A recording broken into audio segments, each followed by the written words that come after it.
Hey guys, so this time I decided to make a Marble Tic-Tac-Toe board game, and this really was a great little project. It's a lot of fun. You can do it in a few hours and for pretty cheap too. And as you can see, I've got my lines here, and for that I used a router with a V-groove bit, and for the little divots or the holes for the marbles to sit in, I just used my drill press with a standard bit. Really was a pretty easy little project. And then the other cool thing about this is that when you're done playing, you can just flip this down and you can actually just sort of store your marbles inside and you won't lose your marbles, guaranteed. So check out the rest of this video on how I made this, and as always you can check out my website at woodlogger.com.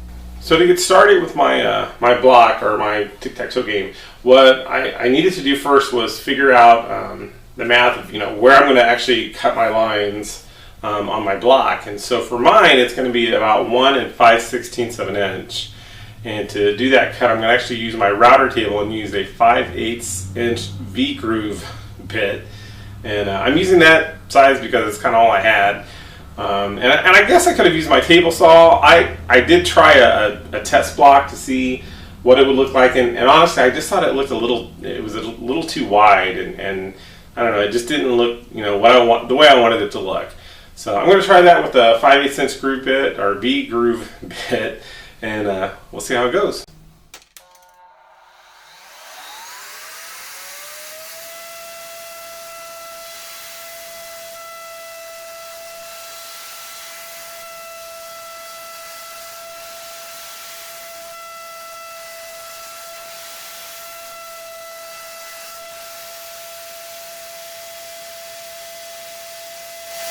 Okay, so I've got my lines now from the router table, and I don't know how well that'll show up on the video, but you can see I've got my lines, and now I just kind of want to find my center point for each of the squares. Honestly, you could just eyeball this. I mean, you really can. I don't know, I'm a little more nuts, so I tend to want to be a little more precise, and so what I decided to do for me was just kind of find the center by drawing a line through all my boxes. You can line that up within each square. Find the cross point.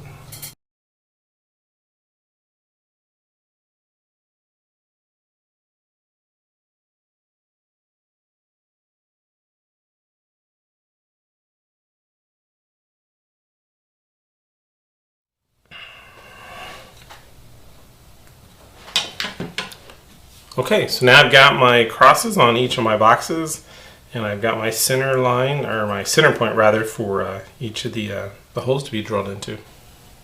Alright, so I've got like I said, I've got all my crosshairs of where I'm going to drill my holes, and I've set my depth so that I'm just going a little under the surface. Don't need to go too far, and I'm using a 1/2 inch drill bit. And honestly, I wish I had one that was just a little bit bigger, because I think the marbles would look better the kind of the further they set in there. This is the largest one I've got, so I'm going to go with this for now, though. Oh, here we go.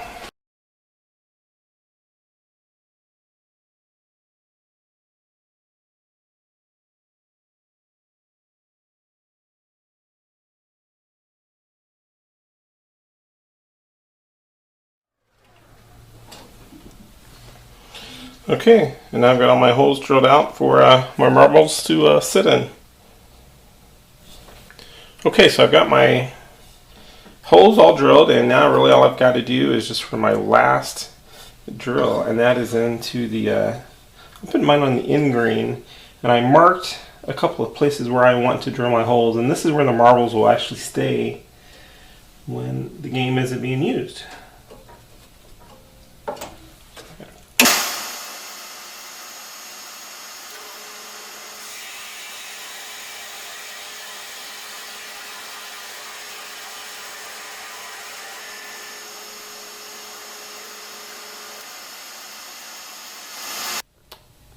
Well, so I have my board basically done now, and really the last piece I have to do is just put a little backer board here that's going to hold the marbles from falling down. So what I did was I went ahead and already cut this. I used just a 3.5 by 1 inch piece of oak, and I chose oak just because I had some scrap that was laying around, and I thought it might be an interesting contrast to see you know, what it looks like with a different end on each side.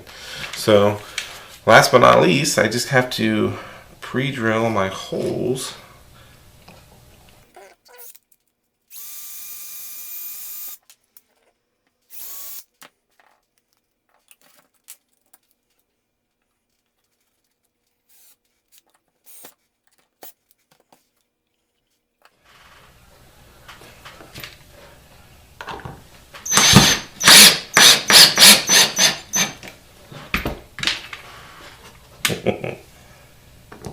It's a little too tight there.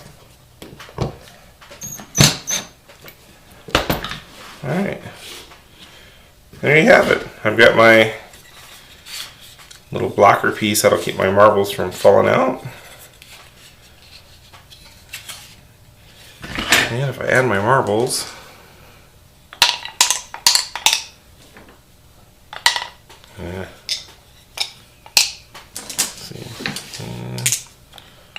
some blue ones on this side. So there you go. I've got my colors all in there with my marbles, and it's going to hold it in place. And really the last step that I have to do really is just to paint my board, or I don't know, maybe I'll stain it. I made a couple extras just so that I could, I have 2 kids, so you got to give one to each kid. And that was a fun little project. So if you want to see more pictures and more information about how I did this one, check out my website at WoodLogger.com.